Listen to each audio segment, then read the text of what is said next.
سلام بچه‌ها، خوش اومدید به این ویدیو. تو این ویدیو اومدیم ما هم دیگه 3 تا از بهترین گیم مودها برای قوی‌تر شدن پی وی پی تون و بهتر شدن بدوارزتون واسهتون معرفی کنیم. اگه از ویدیو خوشتون اومد ممنون میشم برای حمایت از من لایک، کامنت و ساب انجام بدید. پس بدون معطلی بریم سر وقت ویدیو. لیتس گو. اولین گیم مودی که میریم سراغش گیم مود باکسینگه. باکسینگ یکی از بهترین گیم مودها برای قوی‌تر شدن پی وی پی و ایمینگ و کمبو کردنتون هستش و سبک بازیش هم اینجوره که شما باید با حریفتون مبارزه کنید. هر کی که زودتر به اون یکی دیگه 100 تا هیت داد برنده بازیه. خب همونطور که داشتم میگفتم، بله، هیتایی هم که شما به حریفتون میزنید یا حریفتون به شما میزنه سمت راست واسهتون مشخص میشه و اینکه با استراتژی های خاصی که میتونید انجام بدید مثل دبلیو تب، چه بدونم جامپ ریست، میتونید برنده بازی بشید. خب گیم مود بعدی که میریم سراغش گیم مود بد فایته. بد فایت توی خیلی چیزا بهتون کمک میکنه. پی وی پی روی بریج کشیدن و استفاده از تولز.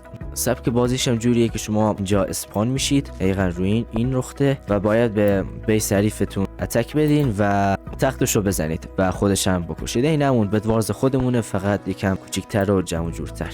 بله خیلی خوب، آخرین و بهترین گیم مود که تو این ویدیو میخوام بهتون معرفی کنم، بله، دبریجه. چون تو این گیم مود شما دستتون واسه خیلی چیزا بازه و میتونید همه کار کنید، از کلاچ کردن گرفته تا بلاک گذاشتن و با بوست کردن پی وی پی با بلاک، که بلاک بزنید و پی وی پی کنید توی بیس حریفتون که هستید. کلام بیا با هم پی وی پی کن، اینجوری اذیتش کنید، بزنیدش و بله. توی دبریج ما یه لحظه وای میستی کاکتوس. توی دبریج ما حالا که اینجا رو زدیم ریدیم توش. توی دبریج ما اینجا اسپان میشیم و توی این زمین یک خط صاف هست که ما باید همدیگه رو بزنیم. دیگه این واقعا همتون باهاش آشنا هستین، لازم نیست توضیح بدم، ولی خب واسه اونایی که نمیدونن باید 5 بار تو سوراخ‌ها همدیگه بریم. بله 5 بار به بیس همدیگه اتک بدیم و توی این سوراخ‌ها بیافتیم که هر کی زودتر 5 تاشو پر کنه برنده است. بله کل قضیه دبریج همینه.